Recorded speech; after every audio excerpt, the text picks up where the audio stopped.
You're listening to the Hazard Ground Podcast, with service members from across the military sharing their stories of combat and survival. And now, here's your host, Mark Zeno. Welcome into the Hazard Ground Podcast. As always, we appreciate you joining us each and every week. Hope everybody's having a wonderful and happy and healthy holiday season as we get set for the end of 2019. And before we get to this week's episode, reminder, check out our website, hazardground.com, because on the website, you can do all of your Amazon shopping and help out veterans at the exact same time. It's really simple. Our website, hazardground.com, go to the bottom of the homepage, or any page for that matter, and click on the Amazon button. It'll take you right to Amazon. You do all of your normal shopping as you would, get those last-minute gifts for friends, loved ones, family, whatever it may be.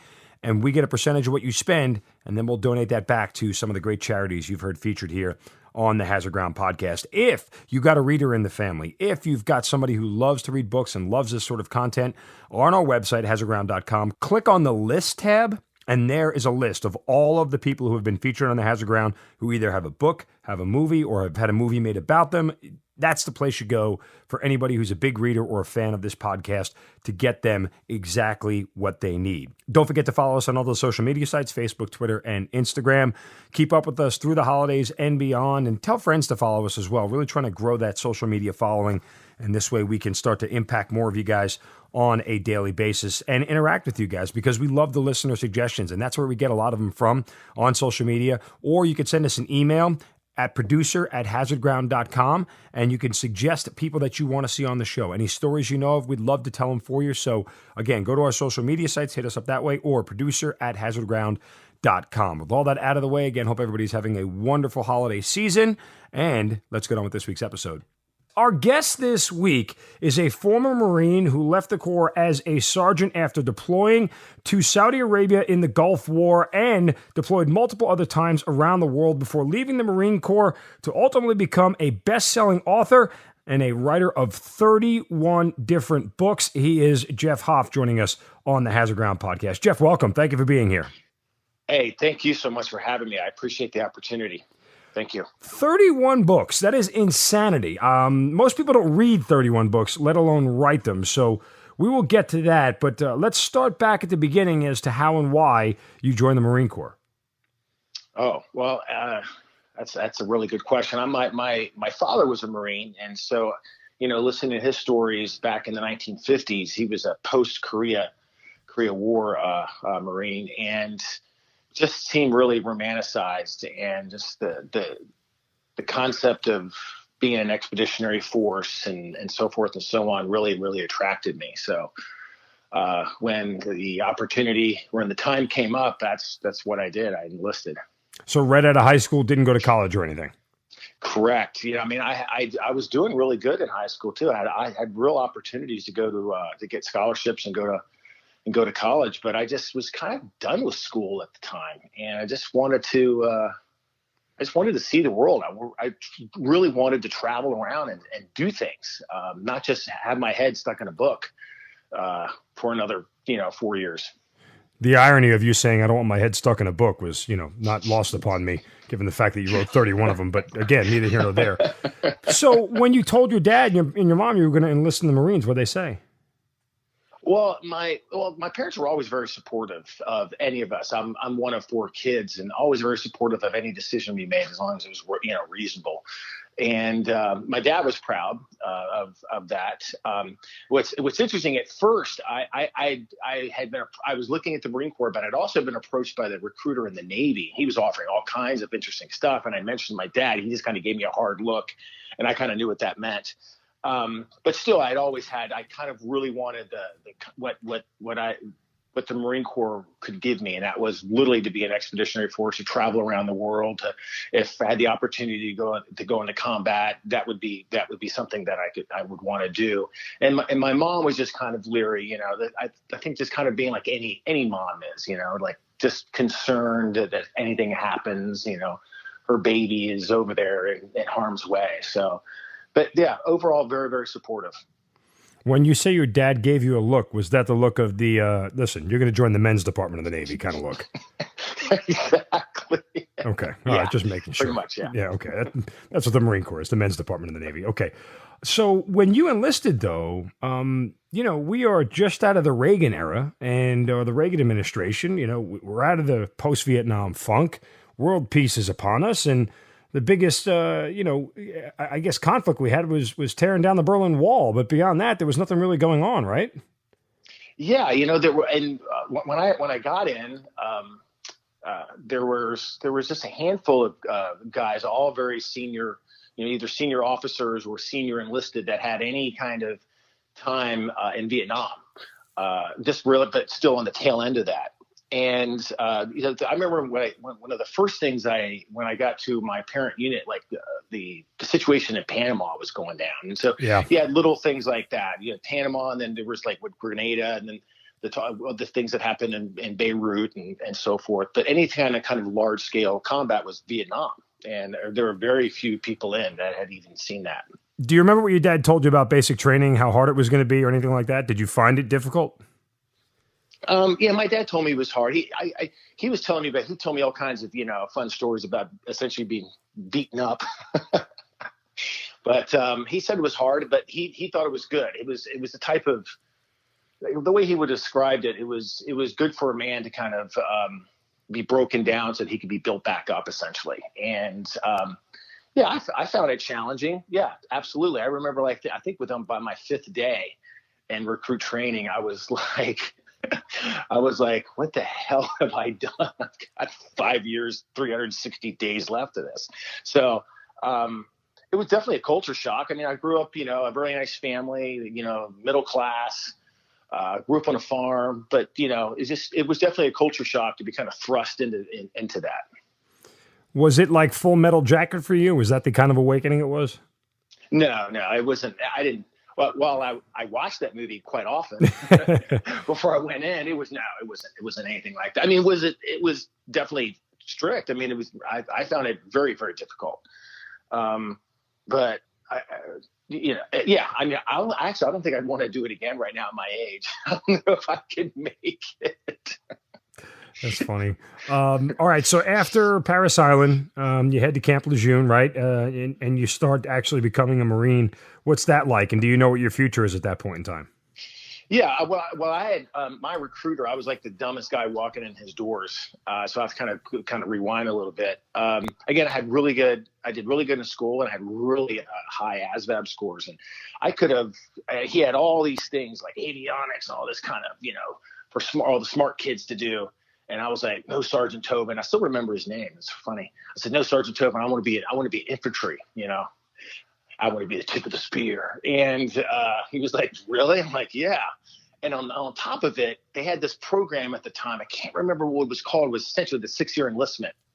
And they guaranteed, duty station, your first duty station, as well as a guaranteed PFC, which is E2 within a certain period of time. What I didn't know is pretty much everyone got PFC within that time period anyway, for the most part. So I got suckered into that. My dad kind of tried to talk me out of it, but I was just really headstrong at that time, and kind of pretty much told him I knew what I was doing, blah, blah, blah. So I ended up signing infantry, just the basic infantry, whatever that was going to be, for 6 years. And Sergeant Tobin just like, okay.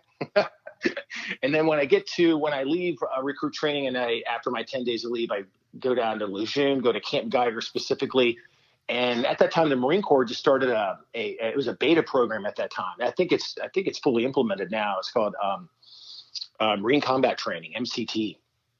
And I went down to MCT, and I think it was like a 6-week package. Essentially, it's like another type of an infantry school. So I did that beta program, did that, and then all the other MOSs left when that was over, and then we just literally just marched over to another set of squad bays, and then started the School of Infantry. And went with the basic package. We weren't quite sure exactly where we were going to be specifically in the infantry as far as what MOS specifically we were going to be, until a little bit after kind of the basic infantry stuff that was we were taught.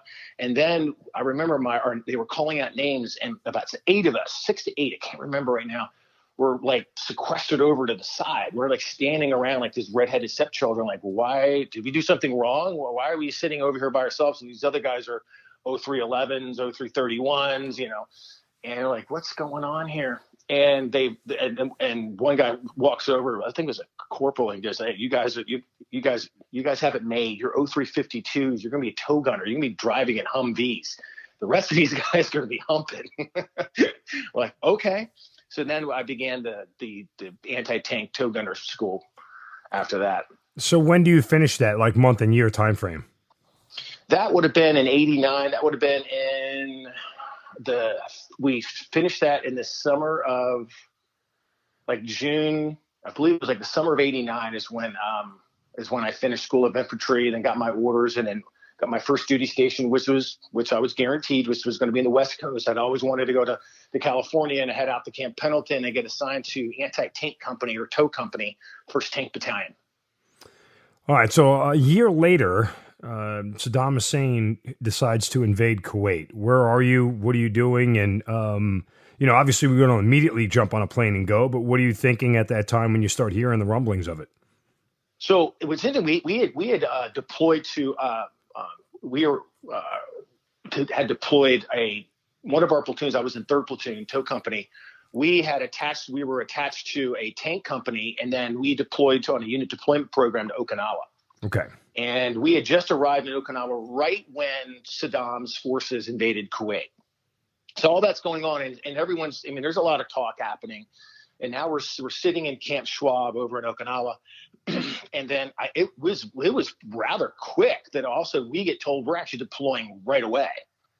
And I'm like, oh, wow. And then there's all this talk about how the Iraqi army is hardened, the 4th largest army in the world, hardened after so many years of fighting, against Iran and all this stuff, blah, blah, blah, blah.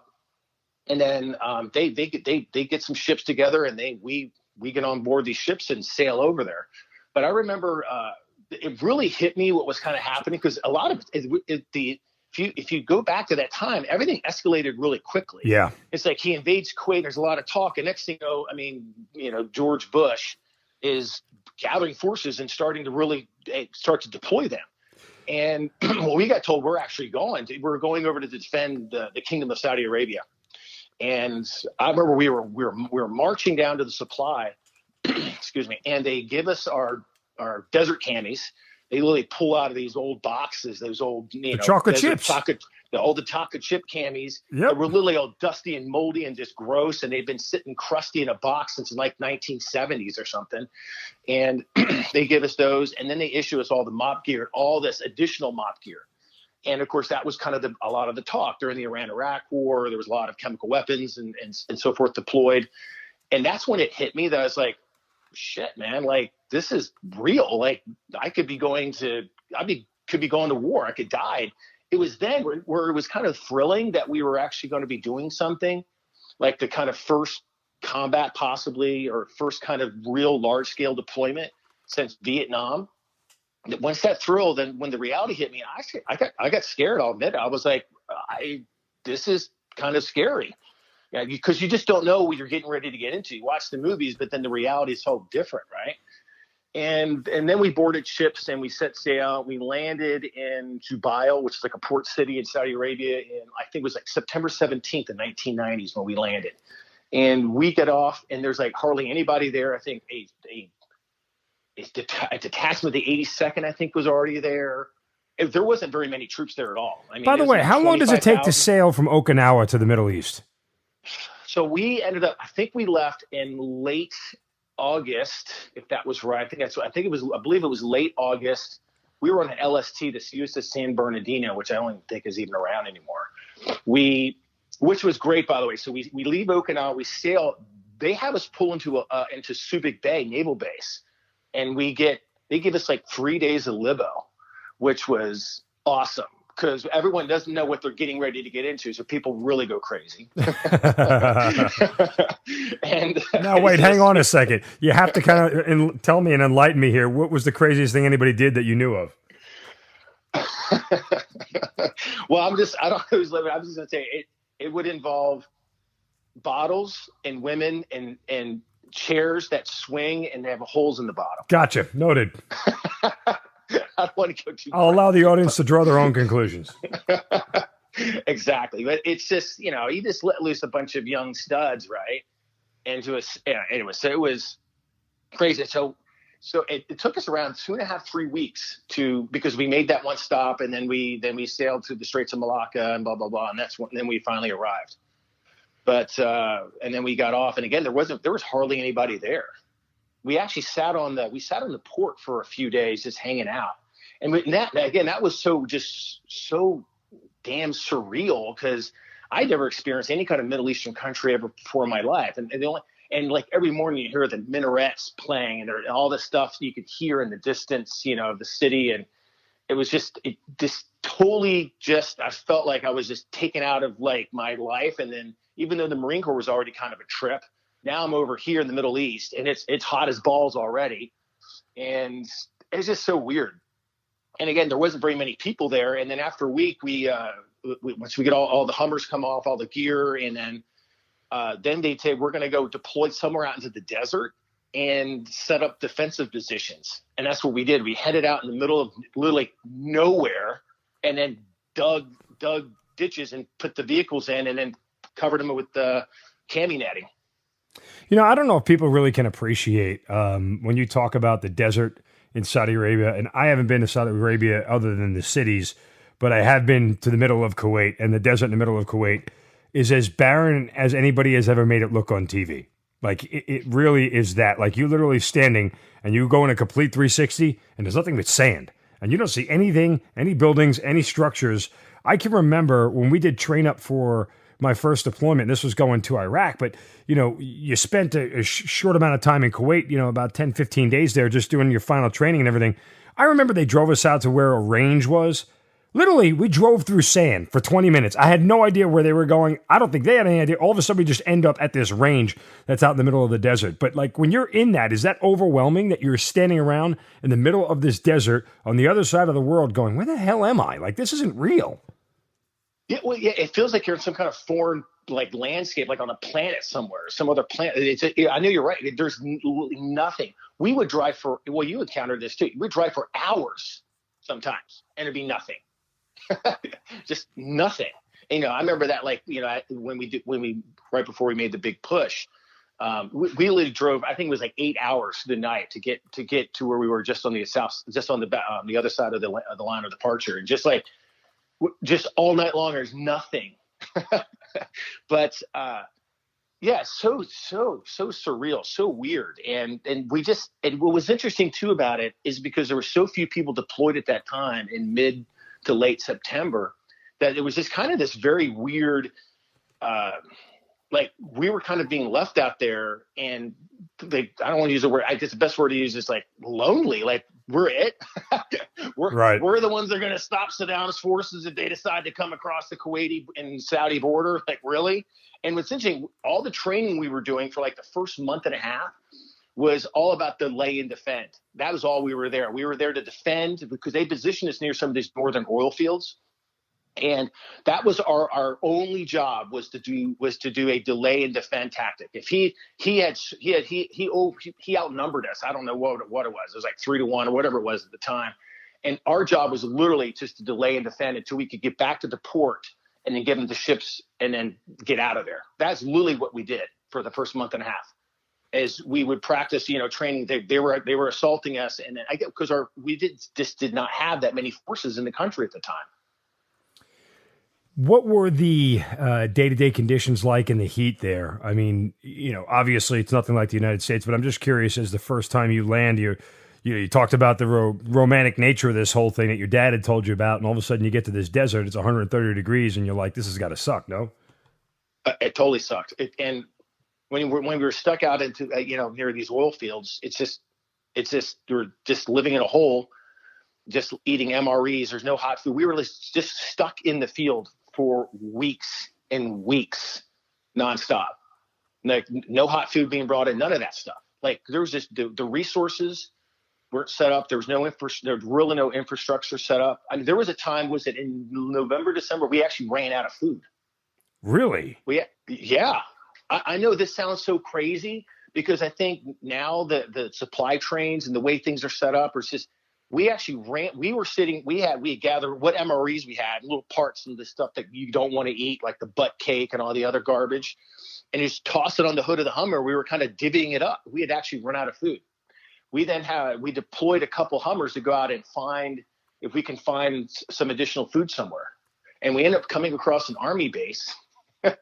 You guys in the Army have so much stuff, man. Yeah, it's excessive. When we first came upon it, it was like, we were like, this is like, what's that they call in the desert? Like a mirage. It was just all this, like just crates and crates of food and pogey bait and all this stuff. So we ended up stealing a bunch of it and brought it back. That's pretty awesome. Did they know? No. They never found out?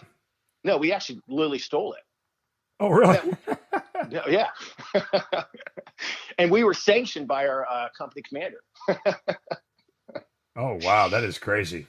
Yeah. Even like the supply for parts. I remember somewhere like our Hummers were falling apart. We ended up going and stealing tires and stealing stuff. Yeah. All right. It's weird. Yeah. So you're getting through this monotony of the first, month plus of being there. Are you hearing anything more about the idea of crossing the border and going forward? Are you chomping at the bit to do that? Again, at the first month and a half, going back to the conditions, it was just incredibly hot. We would just sit all we did was sit around most of the time. If we weren't training, we were just sitting in the Hummer, just drinking water. And again, it was like 120, 130 degrees, just super hot. But I was anxious. Yeah. I mean, I was anxious to do it. I kept thinking, if we're going to do this, let's just do it. And then, but the most part, our mission at that time was just strictly to be in defense. If they attacked, there was nothing about us going on the offense. It was all strictly about being defensive, and to be there as that kind of, I don't overuse that line in the sand in case he decided to jump across, because that was something he kept saying too, that the northern province or the northern part of Saudi Arabia, he also considered his. And that's where there were a lot of those oil fields up there.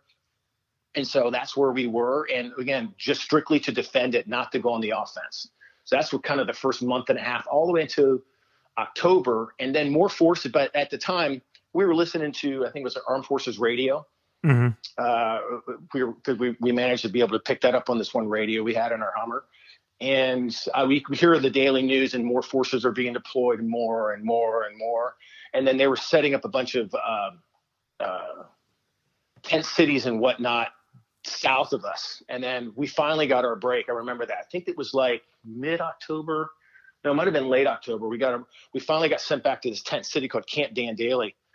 And it was like, oh my God, you thought it was like the Ritz-Carlton. Really? It was awesome. Yeah. Oh, we hadn't had showers in almost a month. It was crusty and stinky, man. Wow. All right. So when does all this finally kick off for you? Like when, or does it ever actually kick off? Because I know a lot of guys end up, just kind of sitting there the whole time. And because of how quick things went and how quickly the Iraqi forces folded like a lawn chair, a lot of guys didn't get a chance to get in the fight. Well, we sat there for a long time, and then we kept doing more and more training, and then the training transitioned to us going on the offense. You could tell that when there was a different posture and a different plan had been implemented.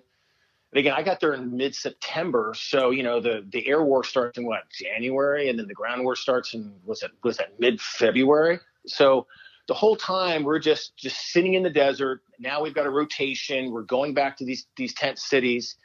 And then it was around December that all changes, and I believe it was then. We're no longer going back to anywhere tent cities. Now we're being pushed even further to the border.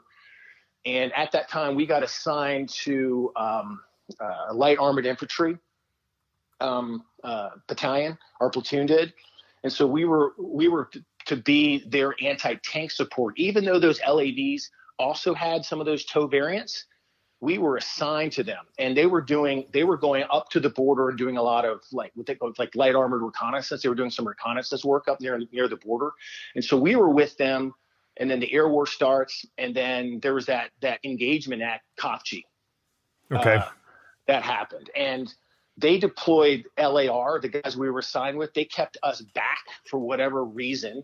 And then that's when you had all those Marines get killed, and it was friendly fire. Oh, really? Yeah. If you go back, like I think that was some of the first casualties were those Marines killed in at the Battle of Khafji, all done by Refresh my anti-air memory. I'm force. sorry, I don't remember. Well, Khafji is where Saddam's forces penetrated into Saudi Arabia, and I guess they made, if my memory serves me right, they approached the Allied forces, our forces, and they had the turrets of their tank turned around as if they were surrendering. And as we approached, they then turned them around and started engaging us. And then some Marines got stuck inside the city and they were defending it. I think these are like some Anglico guys and whatnot, like forward observers were stuck inside the city. And then LAI, light armored reconnaissance guys showed up, and then there was the engagement outside of it. And the Air Force got engaged too, and they were clearly blowing up their tanks, but also blew up some of ours. Thank you, Air Force. Wow. Crazy. And, for those who aren't military listening, unfortunately, friendly fire stuff happens a lot more than you'd think. It happened in Najaf during the, a couple of weeks after the invasion of Iraq in 2003. I mean, it's unfortunately, it's a casualty and collateral damage sometimes of combat, but I witnessed it quite a bit. Oh, really? When everything started happening, there was that incident, and then was like when we were getting ready to, right before we crossed the line of departure, we had this Humvee, it had radar equipment in it. That got blown up it was like a Scram missile. One of ours took it out, killed 2 Marines in there. And then when Task Force Grizzly crossed the minefields first, they got lit up by artillery, our artillery. Really? Yeah. I shouldn't laugh about it. It's just, I'm laughing because the irony of it, but it's also just goes to show you just how chaotic and confusing it is. It's just, there's a lot of moving parts. There's a lot of stuff going on. And it's just, of course that was the middle of the night when that happened, when those guys at Task Force Grizzly got lit up. I mean, that's got to be the worst feeling. You wake up and stuff's landing all around you. Well, I remember I know when the Scram missile came out, that wasn't that far from me when it hit. I was just up in the turret, just hanging out, and all of a sudden, you see this like flash, and then all of a sudden this Hummer just explodes. And I remember just looking over there, people running around, not sure what's going on, and everyone is getting ready to the fight because no one knows what's happening. I just remember looking over and seeing the driver just hunched over and just burning in the cab of the Humvee. Oh God! I mean, that's probably an image that stays with you, I guess, huh? Well, I mean, I haven't forgotten it now, but I was my real first like, oh, okay. But, going back to what you were saying before about being anxious, I remember when we were there, we were there for so long, just sitting around and waiting, that once we were getting ready, moving into position, the air war started, we were all just ready just to do it. We just wanted to go home. And we're like, listen, if the only way home is now across the line of departure and north, then that's the only way home. Let's just do this. Let's get it on. Let's see what happens. We were just ready to do it. I remember when there was this one last peace initiative that was going to be happening. A lot of us were sitting here listening on the radio, and then when it came out that wasn't going to happen. We're like, okay, I guess the only way we're going to get to go home is to go north. And let's just get this on. So, all right. So when does the real first part of this kick off for you? It's when we drove all through the night and we positioned ourselves south of some of these minefields.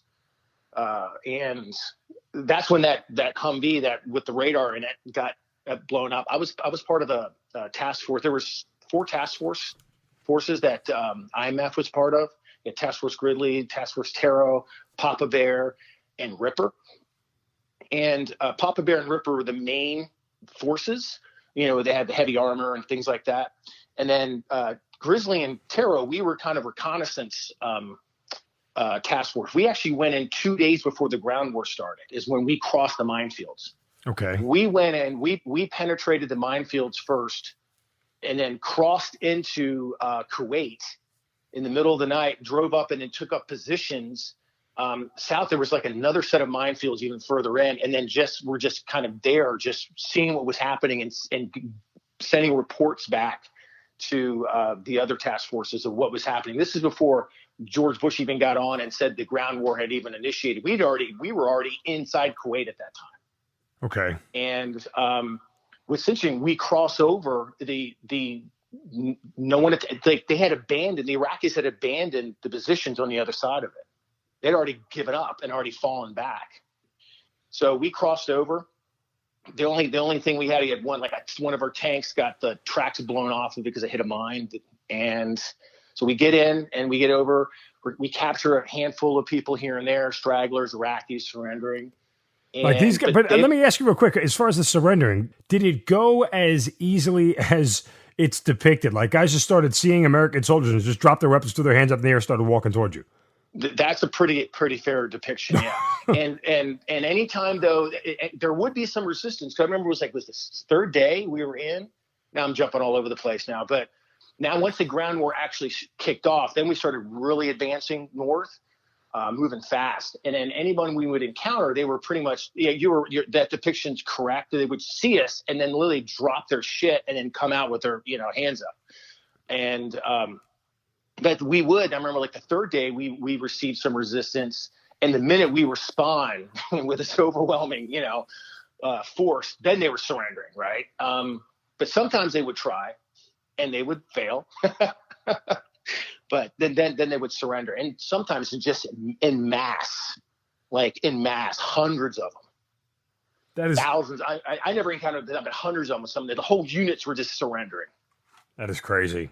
And unfortunately, that behavior actually hurt us in Iraq the second time around because we were not prepared for a much harder force that we were fighting the second time around than what we encountered the first time. And not that anybody there was the same, but obviously word had been passed down like, hey, these guys, first couple of shots, they're running or surrendering. And that certainly wasn't the case in any engagement I had in Iraq. That's for darn sure. Nobody dropped their weapon and started walking towards us to say, I give up. Yeah, I think there's two different scenarios. You've got one, they're an invader, right? And now they're defending their home. I think that probably is a lot to be said about that too. And I think also, when you look at it too, those Iraqis had been sitting in those positions for as long as I've been sitting over there. Like, was it at that time? It was 8 months, whatever. Ben, sitting there, right? And on top of it, our Air Force was bombing the fuck out of them. I remember before, like during the air war, we were sitting because our positions were way up close, and we see B-52s flying over. That, by the way, is an impressive sight. And then you listen, like 20 minutes, 30 minutes later, you just hear the grounds rumbling, and they're just dumping their payloads on those guys. It was just like impressive. I mean, almost something you see like in World War II. You see bombers flying overhead, high up, and then you just wait for the ground to rumble, and then the kind of thunder in the distance. And then I remember too when we started seeing like the sky in the north like turning black. What we didn't know is that's when they were lighting up all those oil fields. Gotcha, yeah. Let me ask you, were any of the guys that you were with angry because the war was being won from the air and not by you guys on the ground? Yeah. What was that like for you? I mean, you don't seem to be bothered by it. Well, it is what it is, I guess. I don't. But yes, there absolutely. I remember one time this was on that third day, we were calling in to engage these pillboxes, and we were told to stand down, even though like the TOW is a perfect weapon to destroy a pillbox. Right. And they brought in Cobra gunships to do it. And I remember my I don't want to mention the name actually. He gets out of the Hummer and he's pissed off. He just starts firing his M16. He's just so mad about it. He's like, because he just wanted this, like, why aren't they letting us fight?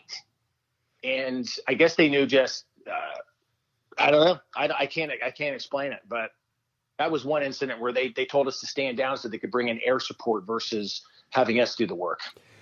And it's contrary, because at least in the Iraq War and from what I know from people of Afghanistan, but that air cover was your life. I mean, you didn't want to go anywhere without air. They told you were going on a mission without air cover. You're like, damn, just make this thing 10 times harder. We don't mind fighting on the ground, but having that air cover up top is everything you need to be the decisive engagement in a battle. Yeah, I think goes back to expectations, right? And I know for the guys in my unit, we'd been there so long, and we were just so hardened and ready just to do it. I think then that expectation of because here's something too. They were telling us, like, because we were like that first phase, we were that first wave that was going over there. Like, you expect almost 100% casualties and blah blah. Yeah, that was what their expectation was for us, right? We were going to go in there, and they were going to be on the other side, dug into their positions, and they were just going to trying to cross a minefield is not an easy thing to do, by the way. And you make yourself an easy target because there's only so many lanes you can open up, right? Mm-hmm. And so imagine this, all this armor and vehicles, and everyone's just lining up to go across. Imagine being under assault at that moment, heavy assault.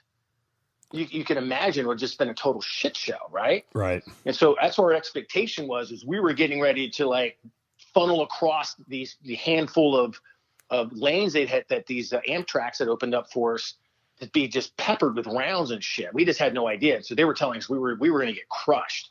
And so when we get through that, we're like, okay. And then it's just this expectation, our anxiety and our tension was so high, thinking that we were going to be encountering this insanity, like storming the beaches of Normandy, right? And it wasn't there. I mean, there was little pockets of, resistance here and there, and there was engagements here and there, but nothing like the intensity of what we were told we should be expecting. How does your time in Saudi Arabia end?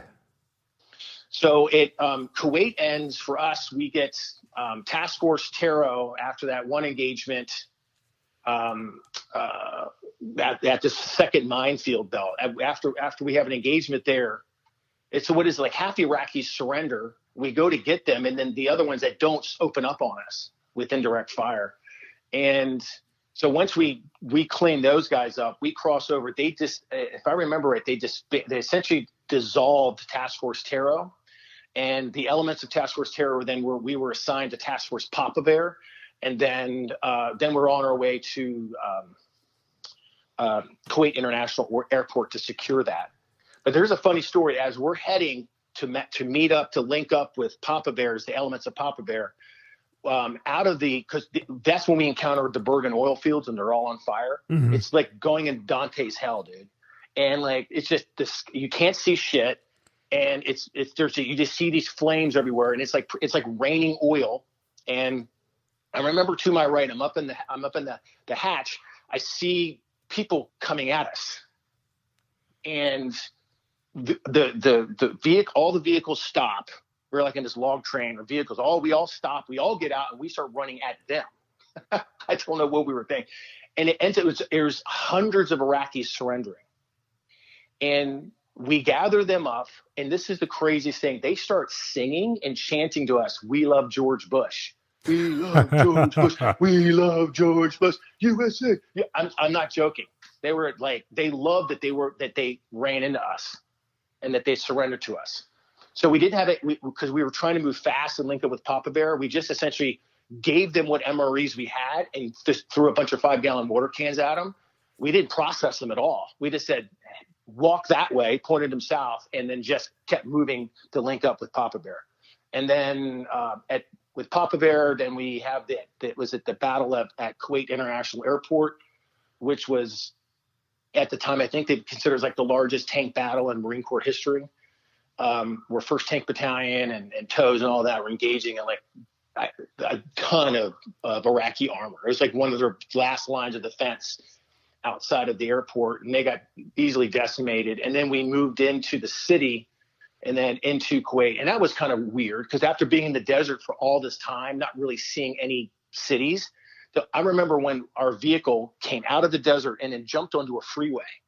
I was like, this is so weird. and it looked like something right out of an apocalyptic movie. Like everything was just completely fucked and just blown up and destroyed. The same thing, we pull in the airport, it's just fucking leveled. Like you can see where our air had just blown up the runway, so they couldn't even utilize it, and the hangars were destroyed. And yeah, right out, it was crazy. I remember going to Kuwait, and you could go around to a lot of the airfields and see all the hangars blown out that we destroyed, because once Iraq took over, that's where they parked all their air power. And so we just one by one started plucking out these dropping these bunker buster bombs, destroying aircrafts and the bunker at the same time. Pretty impressive stuff, to say the least. And I don't know if you know this though, but if you go to Iraq in a place called Taji, where the Americans had a base there, they had a tank graveyard, and all the tanks that we destroyed during the Gulf War were all parked there. There were all Iraqi tanks parked there. It's called a tank graveyard. Now, Americans came along and spray painted them all, and represented New York, California, whatever, USA. But there was literally a place on this base called Taji. There's a tank graveyard, just lined up all these tanks that we destroyed. I guess Saddam kept them there and either wanted them repaired or whatever. But literally hundreds of tanks laying there, just destroyed by us from the Gulf War. Pretty impressive stuff. No, it was. I bet there's still some laying in the desert. Probably, yeah. So yeah. So and then once we get to the airport and we secure the airport, and this is where we're actually going through into the bunkers, like searching and doing all that stuff, which is kind of an interesting thing, and kind of hair raising. So we're there for like a day, and then with the airport secured, the American flag is risen over like the tower there. I remember that was a pretty cool sight to see, and like the air traffic control tower, and which is kind of neat to see the flag being risen over it. And then the ceasefire comes. But what's interesting, the ceasefire happens, and then we're just kind of hanging out. We got positioned like the south end of one of these runways near one of these anti-aircraft bunkers that the Iraqis had. And you just listen, you could hear, because there's a ceasefire doesn't mean fighting stopped. You could just hear it, and that distinct sound of you could hear like 50 cal cracking in the distance, and gunfire here and there, and an explosion here and there all around, because it's people are fighting inside of Kuwait City, and it's just interesting. Just again, it's just a weird, surreal kind of a thing. While we're sitting here hanging out, cutting jokes and talking shit, you can hear people still like skirmishing off in the distance. So when you get the final word that you guys are getting on a plane and going back home, or a ship, I should say, going back home, what's that like for you? Relieved. I was done. By then it was, we didn't leave until April. I think it was like mid-April. So we stayed up in Kuwait for a little while. Then we headed south. We had to turn in all of our munitions and things, what we had left. And then we went and just hung out at some massive tent city in northern Saudi Arabia, and then waited to head further south and flew out. And it was great. I was done. What was the reception like when you got back to the States? Amazing. Really? Amazing. Oh yeah. We roll into Las Flores at Camp Pendleton is where we were, and just people everywhere. And I remember going out in the town in Oceanside, and people were just so nice, and we couldn't buy a beer anywhere. And so I mean, you contrast that to what Vietnam vets went through and that kind of shit. Again, I think a lot of it is because for America, there hadn't been any kind of large scale engagement or war on that level where it was affecting a lot of people. When you have 600 and some thousand Americans deployed into one area, at one time, I think that's what the number was at the time, 645,000 or whatever was deployed over there. It's affecting a lot of people. There's a lot of American families that know somebody or has someone in their family that's being deployed or affected by something that I think it really did touch and affect America too. So I think there's also the sins of Vietnam that were also America was trying to cleanse itself of. Right. Because they treated, there are a lot of people in the States that treated Vietnam vets like total shit. And I remember when my dad picked me up, when I finally went back home, my dad picked me up at the airport, and we just kind of chatted on the way home. And then the next day he had a guy he worked with. My dad used to work for the NRA, had driven all the way from DC down to meet me. And he gave me a hug and welcomed me home. He was a Vietnam vet, did a few tours in Vietnam. And I was like, oh, thanks. And he had tears in his eyes. He goes, I want to welcome you home because I wasn't welcomed home. I was like, holy shit, it's powerful stuff.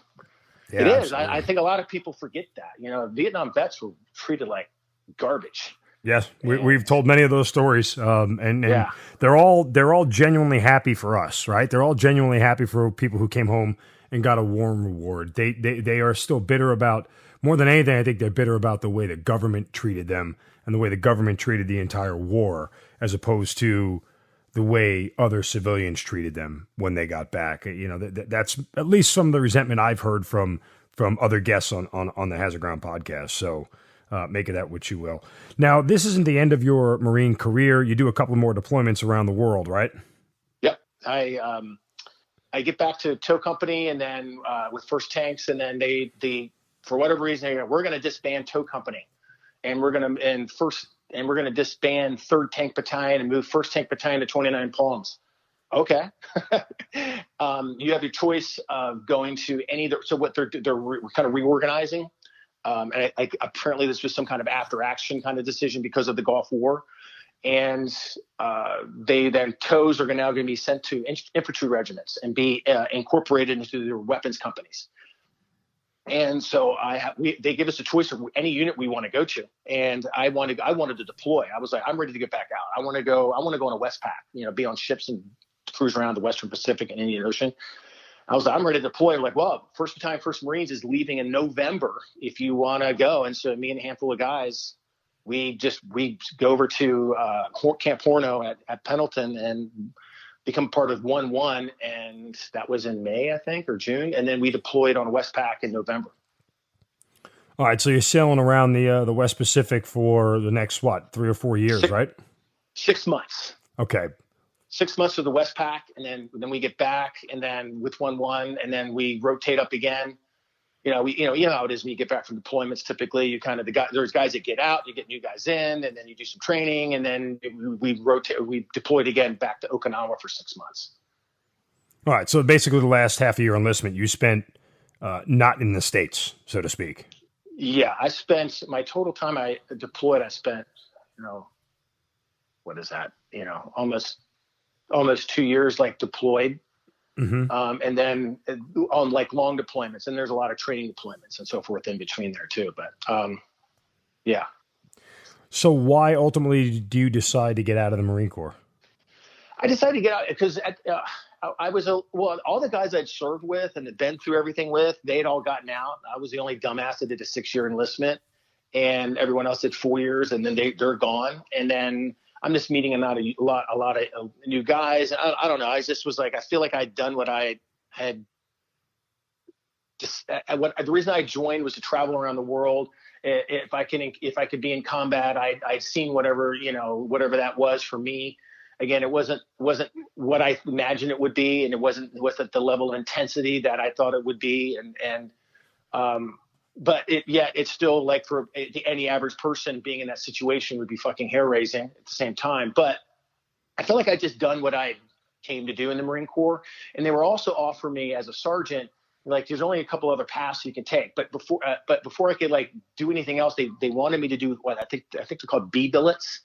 And essentially it's drill field or recruiters or something like that. I'm like, I don't want to fucking do that. I don't want to do that. So I then just put in for terminal leave, and because I had a ton of leave, and I got out in November of '94. Before we move on to your civilian career, in our research, we have found an old evaluation of you. And I want to read some of it to you, and I want to get your reaction. Okay. And it's from your company commander. And the first words are capable, intelligent, dependable, consistent performer. Was that fair at that time? I think so. Yeah. Okay. All right. Let's see. Exercises sound judgment and can generally be relied upon to accomplish missions with minimal supervision. Why generally? I was known to have a mouth on me. Well, that would lead to the next comment where it says, has a tendency to allow personal opinions to interfere with professionalism at times. Yeah, I would sometimes interject when I thought something was completely stupid. I'm sure that didn't go over well. It didn't, no. I got dug a lot. Really? Yeah. Wow. They would say something and I would pipe up. And I also felt like once I became an NCO too, and I thought something was, I will say this, looking back, what some of the things I was trying to do was defend, when I was a squad leader or section leader, trying to defend, I'm Your the guys. NCO of my guys, Yeah. and I think this is stupid. However, I've come to realize at the same time that I was also immature in my approach to things. And instead of just pulling the staff NCOs aside, or even I would sometimes mouth off to my first lieutenant, I should have pulled them aside and had the conversation with them versus doing things kind of in the open, and letting the junior Marines hear, my back and forth. And Right. that was without a doubt unprofessional, but I was doing it because I was trying to show them I've got their back. And again, without a doubt, I was a young guy. I was 23, 24. So clearly had some immaturity happening there, and I would not advocate that to anyone today. I think there's ways of backing your people, but not necessarily always engaging in the, for everyone to see it, because it can undermine authority and undermine command. So, yeah, I was just who I was at the time, just kind of sometimes a mouthy person. Well, then, how do we get from this guy who has all these brilliant ideas that he openly voiced to his chain of command to a guy who puts those brilliant ideas on paper 31 different times in the form of a book? Well, I eventually go through all these other jobs, all physical jobs. And I remember my body's getting beat up as the years go on. And at the same time, during all those years, I'm doing all these physical jobs. I'm tinkering with writing, always writing, just keeping journals, just writing short stories. I've always been fascinated. I'm a big reader. I just devour a lot of books. And I did in the Marine Corps specifically, just devoured tons of books. And always enjoyed kind of the concept of storytelling and how it can just prove as an outlet for people, because it worked for me. I remember sitting over in the desert or being on any deployment and reading, and it's kind of an escape from your current position or predicament. And it wasn't until, it was in 2011 is when I first decided, and now I'm married and have two small kids. The first book I ever did was a children's illustrated book. I know it sounds hilarious, but I remember reading to my daughters. I used to read when they were really young all the time at night. It was like the thing I would do. I'd go in and jump in bed with them, and I'd read them a book or two. And then, so I remember one time I told my wife, it's like, what if I were to create a children's book? I really kind of a legacy for them. So I take that idea and I take it all the way through, and I create this children's book. When I'm holding it in my hand, I'm like, this is kind of interesting. So this idea has now manifested itself because I took action into a book that's now in my hand. I was like, okay, what if I did that with a novel? This is what I'm thinking.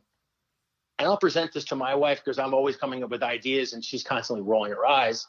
So it's like, I just can't tell her the idea. I kind of have to show her something concrete to show that I'm serious about it versus just kind of putting something forward. And then 2012, I present her the idea, and I have a few chapters written of this is of the book, The End. She reads it, she goes, wow, this is amazing. I think you should keep writing, but only at night. You're not quitting your day job, so don't think about it.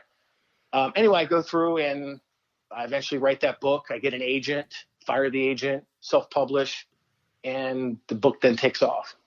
It was my first novel. So you seem to write, you write a lot of series, right? I mean, I think in all your books, you only have one standalone book, right? No, I've got more than I've got the one series, which is The New World. Mm-hmm. And then I have a couple spinoffs of those, of characters. And then lately I've done, and I also have written some Westerns. So I've got a couple Western series, but I do have some standalone Westerns. I also have a handful of standalone apocalyptic books as well. Yeah. Like Driver 8, 7 Days. That seems to be a theme of yours. So like the whole apocalyptic sense of things and a new world order. I'm picking up on that just from, scanning some of the titles and everything else. I mean, is that why that theme, so to speak?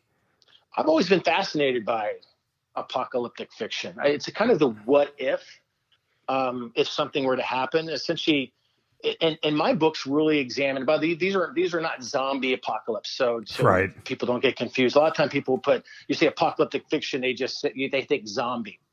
And while I find some zombie apocalyptic fiction entertaining and fun, it's my whole concept when I first wrote The End and then it continued it on with the other 6 books was to present a reality-based apocalyptic event that affects people today, and essentially kind of as a study of the human condition and what people will do once you remove certain layers of comfort, people's civility completely deteriorates. And that's kind of what you get when you read those books. You see what people are capable of once you take that layer of comfort away from them. How much of your military experience comes through in your writing? I think quite a bit. There's always that saying in creative writing class that you should write what you know. And so there's a mashup of just not my life, but also just other people's lives and people I know and people I've read about. It's a mashup, but clearly my own experiences and like my interactions with people are clearly in the books. I think any writer does that, by the way. No, and I assume so. I'm just curious, when you say write about what you know, how much of, in these post-apocalyptic novels, is there a sense of combat? Or is that not something you sort of dive into? No, there is. There is, as far as, the confusion of it, kind of the uncertainty of it, the fear of it. That's definitely in there. What did you find was the most difficult thing about writing? Oh, I mean, clearly it's not ideas, right? I mean, that those seem to flow for you. Yeah, it's not the ideas. I hate the rewriting process.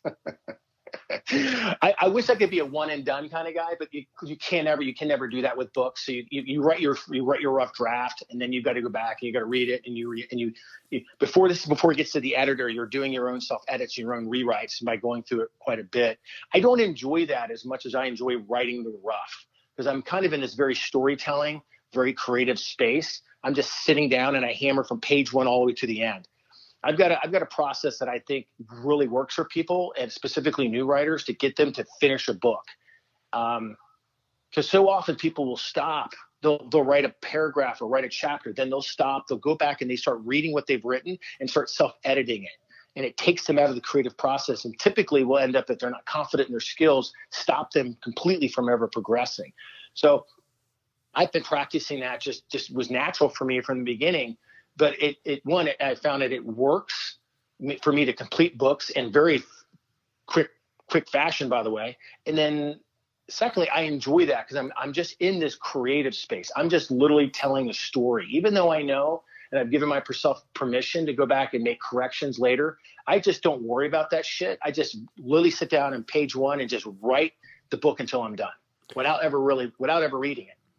As far as like a series like the New World series where there's 7 books in it, and forgive the sort of crude, rudimentary understanding of this, but when Hollywood makes a movie and then they get a sequel and then they get the part 3 and the part 4, you start to run out of fresh angles to write something from, or to come up with something new and different that really catches you. Every now and then you find a Rocky IV that ends up being probably one of the better ones in the whole series, but as you continued that New World series along, how did you get to the next step of what not only logically makes sense, but to a certain extent, as you talked about, was believable, was something that was in reality? I'm glad you bring that up. What's interesting is readers love character. If they're reading your books and they love your characters, they never want it to end. Okay. Right. And so there's a temptation for authors and writers just to keep hammering it out. I don't want to say guys are doing this or gals are doing this strictly for the money, but clearly they're just trying to provide their fans something that they want. They're just providing them the red meat. But without a doubt, it becomes problematic to continue a series on and on and on. And I found myself struggling to produce 7 books for this series, even though I pledged I do it. I created kind of a very rough outline, if it could be called that, because when you're writing a book, you have an idea, kind of a story arc for the individual book. But if you're doing a series, then you also have a series arc that's separate from that, right? It's kind of like a Sopranos or any of those series, Game of Thrones, how you kind of just over from season to season, you have to make that arc make sense, right? Exactly. So there has to be continuity in each episode, or in each, you want to call a book, like a book is an episode, each one has to still follow along the ultimate series arc and how it's going to conclude. It has to all make sense in the end, right? Mm-hmm. And I did find it difficult. I know a lot of people have always been, I get hammered a lot, like, please, can you keep it? There's nothing to, I thought it unrealistic, use the word unrealistic, and it's so true. I think it's unrealistic to have one character go through just endless fighting and combat and come out unscathed and all the, it's like, I couldn't put the main character. It just seemed very unrealistic to me. I was like, no, this dude is like, it doesn't make sense. Like, if I'll continue it, I'm going to have to kill him. Right. Right. Sure. So it just didn't make sense to me. And I thought 7 books was a little long winded.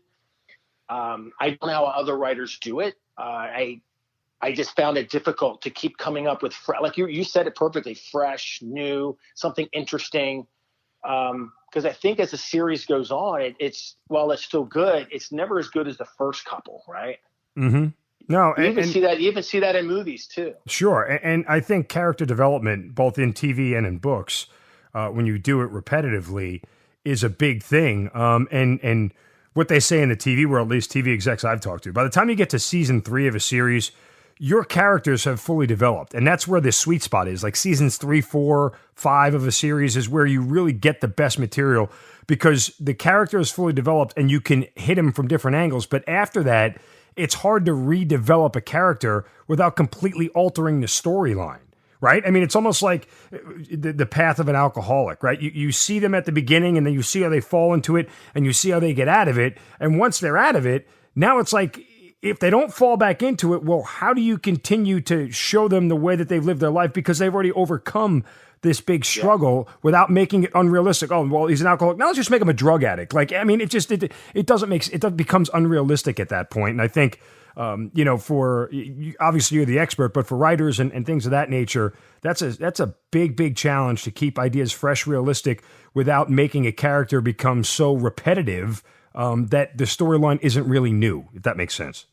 No, everything you said was perfect. And you brought up something along the line of overcoming something. And that is essentially what every story is about. You've got a cast of characters who are trying to overcome a situation or series of situations.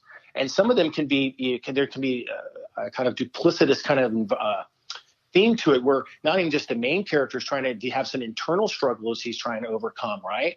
Ghosts of his past or whatever. Maybe it is alcoholism, right? At the same time, he's also probably encountering struggles on the outside in the real world. So he's having to combat both of those things at the same time. And the idea of storytelling is you want an ultimate resolution to what those issues are. And you're right when you say, once you got a story about an alcoholic, that's it. I think the story is over. Maybe you could have you could have another one where he finds his new path. Maybe the new struggle is where, if I was going to write about an alcoholic, maybe the new one is where now he's got a family member, and now the struggle is how he can convince that person to be on the path he's on. But other than that character has completed their story arc. Right. And if you have a family member does it, you've already just told that story. We've already just watched it. We don't need to watch their family member. So again, it's not new and it's not fresh, but again, we could continue this conversation, but I think the audience gets the point. I just appreciate the fact that you were able to put 7 books in a series and stay true to the fact that you wanted to keep it fresh and the ideas fresh and the character development not routine and things of that nature. So to that end, I congratulate you on all that work. And obviously, again, 31 books. I would ask one final question. How do you know when it's time to write your next book? I'm always writing. I'm working on 3 books right now. I know it sounds confusing to people. How can you do that? I've got so many ideas, and whenever I get an idea, I use the voice memo or the voice notes or whatever on my phone, and I leave that there, because the real world, by the way, it just provides so much, ideas and content out there. I look out in the real world, it's like, oh, I take that situation. What if I just stretch that situation to this? What does that mean? Oh, that sounds really cool. And I'll take that idea, put it down, or I'll watch a movie and I'll see something playing out. I was like, but what if it was a concept similar to that, but it had this, this, and that? And so I've got a ton of idea concepts written up on my computer. I told my wife, it's like outside the life insurance, like literally just open my computer, just don't tell anyone I'm dead, and just hire a ghostwriter, and you've got probably content for another 3 years there. Just have at it. But so I'm always writing. Always. That's awesome. Well, you guys can check out Geoff's website, gmichaelhopf.com. He's got all of his books there, and obviously they can reach out to you there as well. But certainly, Geoff, I mean, it's been an amazing discussion. Thank you for being able to recall with such great detail your time in the Middle East during the Gulf War. It's pretty impressive all these years later that it still sticks with you as much as it does. Some guys have blurry memories. Some guys, again, all those ideas in your head, you have to replace that space with something else, and sometimes those memories go away, but obviously not the case for you. So certainly thank you for being so honest and open about all that. Yeah, I know it's not as thrilling as other people's combat experiences, but it's just, it is what it is. No, but you see, that's the thing, and we have guests who say that at the end of the podcast, and it doesn't have to be thrilling. The idea is that everybody's story is unique. Even two guys who serve in the same unit and went through the same battles have completely different experiences in going through them. And so to that end, every story has its own individuality, and as we talked about with character development, the development of your character throughout your life and your story is a unique one, and one I think that certainly has merit, and our audience certainly like to hear. So again, thank you for your time and your honesty, and certainly thank you for being part of the Hazard Ground. I thank you very much for having me on. I really appreciate it. You've been listening to the Hazard Ground podcast, hosted by Mark Zeno and produced by Matt Pasquarella. If you have an interesting story to tell and you'd like to be on the show, send us an email at hazardgroundpodcast@gmail.com. And if you like the show, don't forget to subscribe, rate, and review on iTunes. Thanks for listening. We'll see you next time.